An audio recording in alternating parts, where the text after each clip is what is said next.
के 7 का 9 देखेंगे। प्रकाश्य वाक्य 7:9। इसके बाद मैंने दृष्टि की और देखो, हर एक जाति और कुल और लोग और भाषा में से एक एक ऐसी बड़ी भीड़ जिसे कोई गिन नहीं सकता था। वे सफेद वस्त्र पहने हुए और अपने हाथों में खजूर की डाली लिए हुए सिंहासन के सामने और मेमने के सामने खड़ी है। यहाँ पे जिक्र हो रहा है एक बहुत बड़ी भीड़, एक एक जाति यानी हर जाति के, हर कुल के, हर भाषा बोलने वाले। हालेलुया। और वो कहाँ? परमेश्वर के सामने, सिंहासन के सामने खड़ी है और बड़े शब्द से पुकार के कहती है, उद्धार के लिए हमारे परमेश्वर का जो सिंहासन पर बैठा है और मेमने का जय जयकार हो। और सारे स्वर्गदूत उस सिंहासन और प्राचीनों और चारों ओर प्राणियों के चारों ओर खड़े हैं। फिर वह सिंहासन के सामने मुंह के बल गिर पड़े और परमेश्वर को धन्यवाद करके कहा, आमीन। हमारे परमेश्वर की स्तुति और महिमा और ज्ञान और धन्यवाद और आदर और सामर्थ और शक्ति युगानुयुग रहे, आमीन। हालेलुया। किसकी? परमेश्वर की। ये कौन से लोग हैं? आगे हम देखेंगे ये कौन से लोग हैं। इस पर प्राचीनों में से एक ने मुझसे कहा, ये श्वेत वस्त्र पहने हुए कौन हैं और कहाँ से आए हैं? मैंने उससे कहा, हे स्वामी, तू ही जानता है। उसने मुझसे कहा, ये वह है जो उस कलेश में से निकल कर आए हैं। इन्होंने अपने अपने वस्त्र मेमने के लहू से धोकर सफेद किए हैं। हालेलुया। ये उन लोगों के भीड़ है जो यहाँ क्लेश में भी रह करके परमेश्वर को नहीं छोड़ा, बुरे काम से मुंह फेरा, अच्छे काम में लगे रहे, भलाई के काम में लगे रहे। हालेलुया। आज बहुत से लोग परमेश्वर से आशीष पा करके, इस कलेसिया की बहुत से लोग गलत रास्ते पे हैं। कहाँ? गलत रास्ते पे चल रहे हैं। हालेलुया। उन्हें सब पता है हम गलत है। अभी तो एक व्यक्ति, शायद राम प्रसाद बता रहे थे, कौन बता रहे थे, सोनू की बात, मैं साफ सुथरी बात कहता हूँ। सोनू गए होगा, उन्हें बोला हुआ क्यों नहीं है? क्या मैं खुद ही गलत रास्ते पे हूँ तो मैं क्यों आऊंगा? इंसान को पता है कि मैं गलत कर रहा हूं और परमेश्वर ने कितनी आशीष दी उसके जीवन में, किस हालत में आए थे। आज अगर उनके हालात खराब थे, उसके जिम्मेदार वो खुद है। ऐसे लोग वहां प्रवेश नहीं कर पाएंगे। खाली बपतिस्मा ले लिया उससे काम नहीं चलेगा। जिन्होंने उस कलेश में भी, जिस हाल में भी रहे, वो ऐसा नहीं है कि मेरे जीवन में जो है दुख तकलीफ नहीं आई होगी। मेरे जीवन में बहुत दुख तकलीफ आई है। ऐसा भी समय आया कि कुछ आगे रास्ता था, पीछे रास्ता, लेकिन मेरे पास एक शक्ति थी, वो थी प्रभु यीशु मसीह के नाम की। हालेलुया। मैं टूटा नहीं, बिखरा नहीं, लेकिन परमेश्वर ने मुझे संभाला, उठाया और आगे बढ़ाया। हालेलुया। और आज तक परमेश्वर मेरे साथ चल रहा है। और क्योंकि कुछ लोग परिस्थितियों के हिसाब से, कुछ लोग लालच में आके, फिर मैं कहता हूं, चूहा पिंजरे में कैसे फंसता है? लालच में तो फंसता है। और उसको छोड़ दो, छूट जाएगा। कहीं आसपास छोड़ो, फिर उसी घर में घुसेगा ना, और फिर उसमें पिंजरा लगा तो फिर लालच में उसी फंसेगा। लालच सबसे बुरी बला है। हालेलुया। बुराई की ओर इंसान चलता है। और परमेश्वर की दया को और परमेश्वर की करुणा को भूल जाता है। मैं आज ही अभी मुन्नालाल से भी बात कर रहा, भाई हमसे अच्छे तो अविश्वासी लोग हैं, वो तो डेली सवेरे सवेरे जाते हैं, और यहाँ आने में एक सप्ताह में संडे को आने में दिक्कत है, समय नहीं है, टाइम नहीं है। हालेलुया। क्या मेरी तबीयत कभी खराब नहीं हुई? क्या मैं बीमार नहीं पड़ा क्या संडे के दिन? एक संडे को तो मैं एक बार तो मैं हॉस्पिटल में एडमिट हो गया था सवेरे सवेरे ही,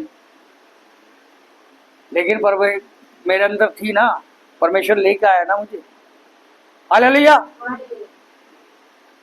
अरे भाई, हम सब काम के लिए हमारे पास समय है, परमेश्वर के लिए समय नहीं, परमेश्वर की आज्ञा नहीं माननी है। बाकी सब कुछ मानेंगे तो फिर वही वाली बात है, चिड़िया चुग गई खेत, फिर आप काहे पछता रहे हो। हालेलुया।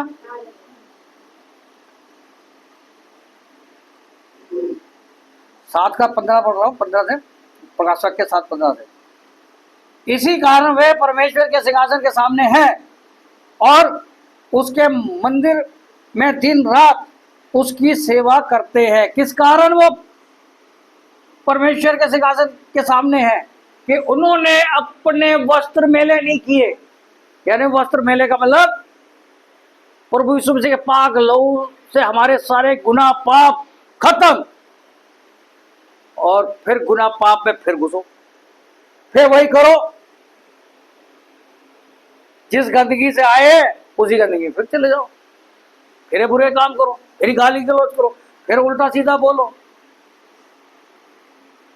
फिर कहेंगे नहीं प्रभु आएगा हमें ले जाएगा। ऐसे कैसे आएगा ले जाएगा? खाला जी घर आ जाए हैं? अरे प्रभु यीशु मसीह उसी को लेने आएगा और वही परमेश्वर के सिंहासन के सामने होगा, वही परमेश्वर के साथ होंगे जिन्होंने अपने वस्त्र मेले नहीं किए।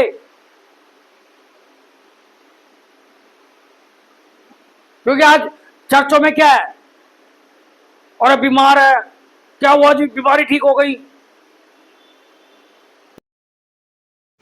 औलाद पैदा नहीं हो रही थी, बच्चे डॉक्टर ने मना करते बच्चे नहीं पैदा हो गए, और डॉक्टर कहते हैं कैंसर हो गया, बच गया। उसके बाद क्या कर रहे भाई? बहुतों का जीवन, अगर आज मैं जीवित खड़ा हूं तो परमेश्वर कभी का मर गया होता। बड़ी भयंकर भयंकर मेरे जीवन में बीमारी आई, एक बार तो बिल्कुल मौत के मुंह में चले गया था। लेकिन मुझे पता लगा कि मैंने क्या गुनाह किया, मैंने उसका पश्चाताप किया, घुटने टेके, परमेश्वर के आगे रोया। आज कितने लोग अपने गुनाहों की माफी मांग रहे हैं, गुनाह पे गुनाह, गुनाह पे गुनाह। अनुग्रह है, अनुग्रह है, अनुग्रह तो हम पाप करते रहे। हालेलुया। ये अंतिम समय चल रहा है, हम अंत के समय में चल रहे हैं। अनुग्रह है, अभी अभी माफी उपलब्ध है।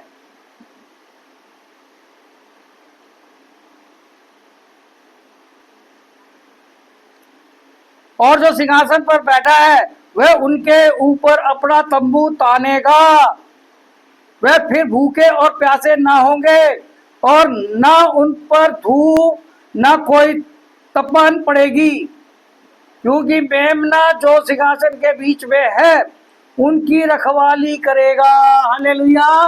वहां धूप तपन लू गर्मी कोई ना, लाइट की जरूरत, ना खाने की चिंता, ना किसी चीज की चिंता ही नहीं होगी। हालेलुया। वहां सिर्फ आनंद ही आनंद होगा। वहां बिजली के बिल की नहीं की बिजली का बिल आएगा जी। हालेलुया।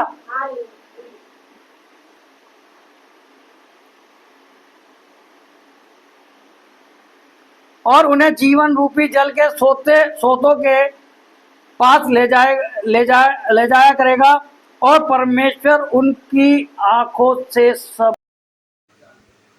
आज हमारे यहाँ इस संसार में हमारे जीवन में जितना भी दुख है, परमेश्वर हमारे सारे दुखों को यहाँ भी दुखों को दूर कर रहा है। यहाँ भी हमारे को हर दुख परेशानी से बचा रहा है, बीमारी से बचा रहा है, नाना प्रकार के जो भी हमारे जीवन में समस्या आता है, वो हमारी समस्याएं आती है, वो सारी समस्याएं हमारे जीवन से दूर। हालेलुया। समस्या क्या है? परमेश्वर बहुत दयालु है और जल्दी से जल्दी दे देता है इंसान, इसलिए चर्च में आने के लिए समय नहीं है लोगों के पास। जब चिड़िया चुग जाएगी खेत, फिर पछताते रहना, पल्ले कुछ नहीं रहेगा। तो बहुत से तो रोते पीटते आते। अब वो देखो क्या नाम है, सागर अब नहीं आया ना, 2-3 हफ्ते से आ रहा था। क्यों आ रहा था? काम धंधा कम हो गया था उसका, धंधा कम हो गया, आ गया। जब धंधा कम हो गया तो आ गया, थैली में भी डालेगा। और जैसे धंधा चल गया, अब काय कौन है यहाँ पे? अब जब उसका काम में दिक्कत आएगी, परेशानी आएगी या कोई प्रॉब्लम होगी, तब फोन आएगा, फिर तब यहाँ नजर आएगा वो। ये हालत है। हालेलुया। मैं फिर कह रहा हूं, परमेश्वर इस्तेमाल होने की चीज नहीं है। अगर कोई यहाँ पे इसलिए आता है कि हमारा भला हो जाए, हमारा ये हो जाए, यहीं तक सीमित है, तो बी केयरफुल।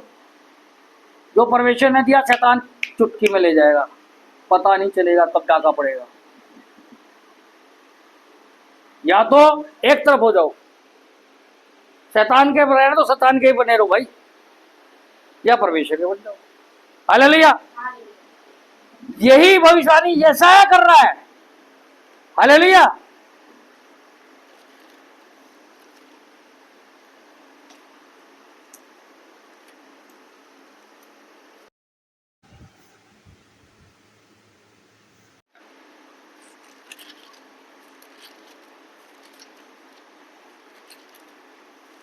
यशायाह 49 में आएंगे।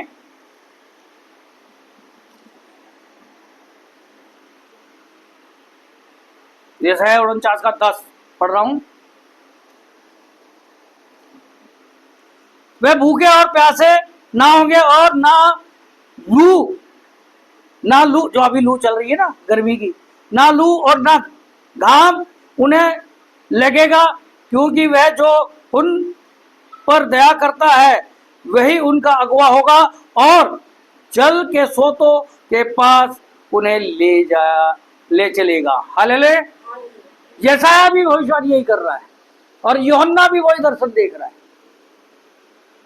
जो पुराने नियम में भविष्यवाणी हुई है, वो नए नियम में पूरी हो रही है। पूरी काफी कुछ होनी बाकी है, कुछ हो गई है। हालेलुया। Be careful.